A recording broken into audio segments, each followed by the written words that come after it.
Саламатсыздарбы? Баткен таң кезинин YouTube каналынын катталуучулары. Бүгүн биздин Баткен таң кезинин редакциясында мейманыбыз бар. Негизги темабыз мугалим коомдун күзгүсү.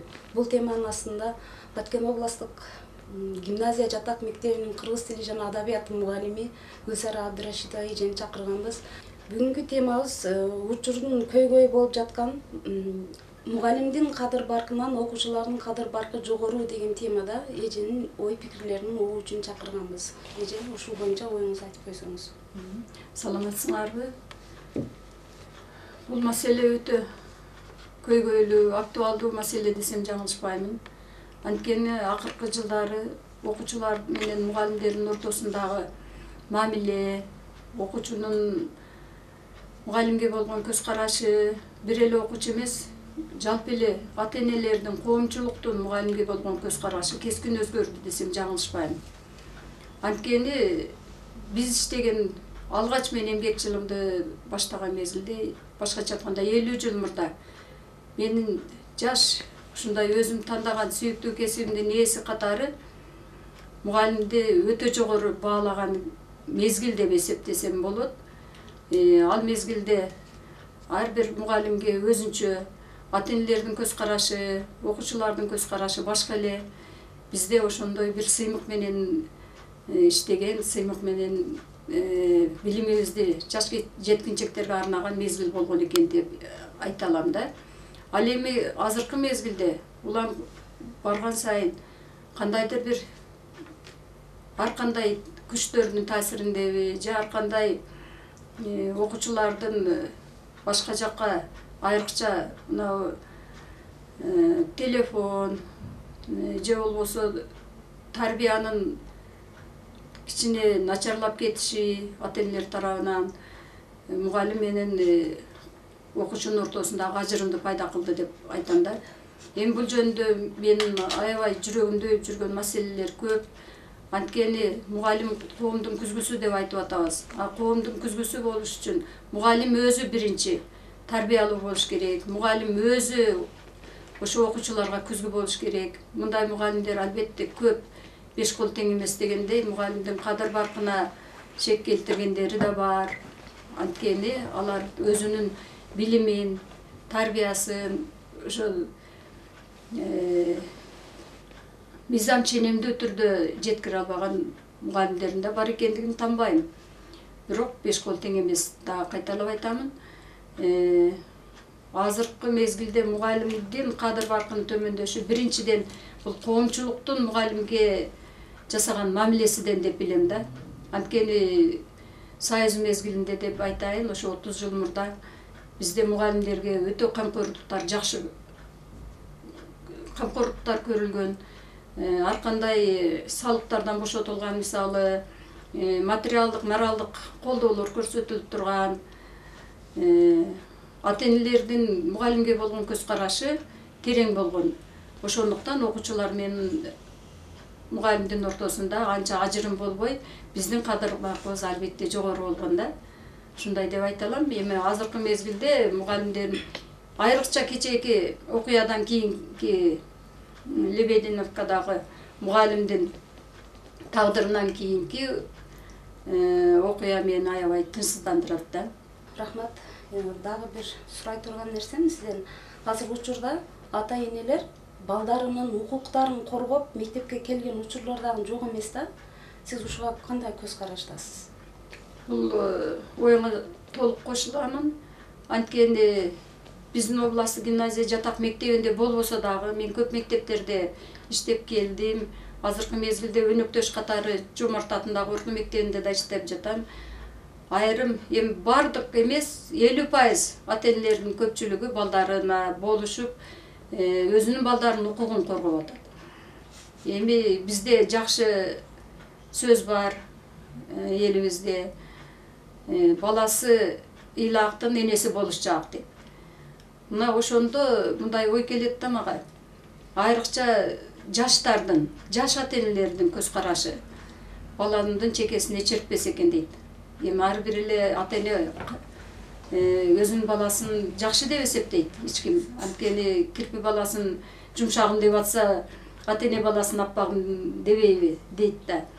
Бирок эмне себептен урушуп койду мугалим, эмне себептен түртүп койду, эмне себептен жаман сөз айтып койду. Элибиздин өткөндөгү тарыхына кайрылып мугалимдерге ушинтип келген да, эти сеники, сөөгү меники деп. Ушунун өзүндө бул бардыгын сен урсаба деп айткан эмес, мунун өзүндө чоң маани жатат. Демек кантип болсо дагы сен балдарыма билим жана тарбия берсең болду деген да. Ал эми азыр чекесине чертип койсо эле туура эмес түшүнүп атышат. Мунун бирден бир себебини мен балдардын укугу дей берип бардыгы бейөкмөт уюмдардагы биздин билим берүү жаатында дагы ушу балдардын укугуна өтө көп басым жасап, алардын милдетин кошо түшүндүрбөгөндүгүнөн деп эсептеймин да. Ошол ата-энеге барса окуучу эмне болду эле, кантты эле, эми теги каяктан чыкты, башаты каяктан чыкты, ушундай суроолорду берсе, андан бала дагы мугалимге болгон көз карашы өзгөрсө керек. Анткени үйдө кумдай кулагына мугалимди жамандап, кээ бирде ушундай көрүнүштөргө да күбө болуп жүрөбүз да. Мугалимдердин жупуну кийингени, мугалимдердин материалдык, моралдык жактан көз каранды болбосок дагы эми жогорку олигархтардан төмөн жашашыбыздын шарты ушундай ата-энелердин үй бүлөдө туура эмес талкуусун балдар угат да. Албетте андан кийин мугалимдин кадыр баркы каякта болот. Аны ушу мугалимге болгон көз карашы өзгөрөт. Ал үчүн ушу бизде биринчи коомчулуктун, ата-энелердин көңүлүн, ушу мугалимдердин кадыр баркын жогорулатууга, мугалимдерди сыйлоого бурса анан жакшы болот деген ойдо элем да. Балага мугалим тарбия бербейт, билим берет деген сөз бар да. Ана ата-эне тарбия бериш керек деп. Ошол багытта алып караганда ата-эне менен мугалимдин орду кандай болуш керек? Ушул жөнүндө дагы айтып өтсөңүз. Кээ бир алымдар айтып жүрөт, мугалим балага билим гана берет, тарбияны ата-эне бериш керек деп. Бирок муну менин көз карашымда бул экөөнү эки ажырым карабаш керек. Мугалим болдумбу, бир сүйлөм болсо дагы ошого билим менен кошо тарбияңды берип кетсең, бул экиселенген жакшы утуш болот да. Бир эле ата-энеге эмес. Андан кийин азыркы мезгилде биздин бардык тарбияны да, билим берүүнү да мугалимге жүктөп коюшу мени аябай өкүндүрөт. Мисалы, биз 5 саат иштейбиз, кээде мектепте, кээде кечкече болобуз, анда балдар биздин көзөмөлүбүздө болот. Ал эми түндө же кечинде үйүнө барып, кандайдыр бир жаман жоруктарга барып калган учурлар көп болот да. Ошондо дагы байкуш мугалимдин күнөөсү деп эсептешет да. Мен өзүм бир кызык окуяга туш болдум да. Базар башы Баткен каттамындагы каттамына түссөм, бир жаш бала чыгып, кутуруп чыгып атат. Эми ал бала да. Анан шофер айтып атпайбы кайрылып: сенин эжекең ким? Ким окуткан сени? Класс жетекчиң ким деп сурап атат да. Анан мен өзүмчө ошондо дагы айттым да, байкуш мугалим, ушул жерде дагы күнөөлүүбү. Эми ата-энечи, сен кимдин баласысың? Мурда балдарды ушундай суроо менен кайрылганда аксакалдар, сен кимдин баласысың? Ошо кимдин баласысың деген суроо аларга чоң тарбия, сабак болгон деп эсептейм да. Ошондуктан эми азыр ажырым кылбай эле мугалим да, ата-эне да, коомчулук да бардыгы бирдикте ушу балдардын кандайдыр бир көз карашын өзгөртсөк, жашоого болгон мамилесин өзгөртсөк деген негизги ойдомун. Эми бул жөнүндө айта берсем сөз көп. Андан мугалимдин кадыр баркын көтөрүү боюнча азыркы мезгилде эми президентибиз жакшы иштерди алып барып атат деген ойдомун. Айрыкча ошол апрель айында мугалимдердин айлыгын көтөрөйүк деп жаткан ойлору, өкмөт башчынын ою аябай мугалимдерге чоң таасир берип атат.